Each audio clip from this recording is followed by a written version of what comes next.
இந்த எண்ணெய் கசிவுக்கு காரணம் என்ன? இன்று அதிகாலை கொழும்பு துறைமுகத்தில் கப்பலில் இருந்து மசகு எண்ணெயை இறக்கும் குழாயில் ஏற்பட்ட வெடிப்பு காரணமாக கசிவு ஏற்பட்டுள்ளது.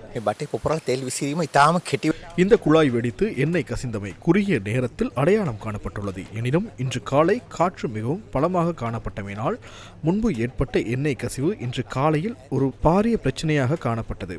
காலை வேளையில் எண்ணெய் படலம் இலங்கையில் இருந்து தூரமாக சென்றது. மெதுமெதுவாக தெற்கு நோக்கி செல்ல ஆரம்பித்தது. அதன் பின்னர் கடற்படையினர் மற்றும் கரையோர பாதுகாப்பு அதிகாரிகள் இணைந்து எண்ணெயை அகற்றும் பணியில் ஈடுபட்டிருந்தனர். எண்ணெய் கசிவை கட்டுப்படுத்த கடற்படையின் 3 படகுகள் கரையோர பாதுகாப்பு திணைக்களத்தின் கப்பலை அனுப்பி கடல்சார் சூழல் பாதுகாப்பு அதிகார சபை மற்றும் எரிபொருள் கூட்டு தாபனத்தின் ஒத்துழைப்புடன் எண்ணெய் கசிவை வெற்றிகரமாக கட்டுப்படுத்தியதாக கடற்படை குறிப்பிட்டுள்ளதாக துறைமுக அதிகார சபை வெளியிட்டுள்ள அறிக்கையில் குறிப்பிடப்பட்டுள்ளது.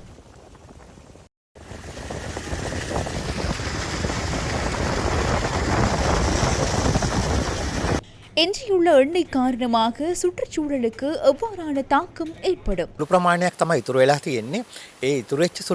சிறிய அளவிலேயே எஞ்சியுள்ளதை சுற்றுச்சூழலுக்கு உகந்த முறையில் அப்புறப்படுத்த நாம் பணியாற்றி வருகிறோம். சுற்றுச்சூழலுக்கோ அல்லது இலங்கையின் கடற்கரைக்கோ எவ்வித தீங்கும் ஏற்படாத வகையில் பழைய நிலைக்கு கொண்டுவர முடிந்துள்ளது. விமானப்படையின் அறிக்கைகளின் பிரகாரம் சிறிய அளவில் எண்ணெயை அகற்ற வேண்டியுள்ளது. அந்த சிறிய அளவிலான எண்ணெயை அகற்றுவதற்கான செயற்பாடுகளில் ஈடுபட்டுள்ளோம்.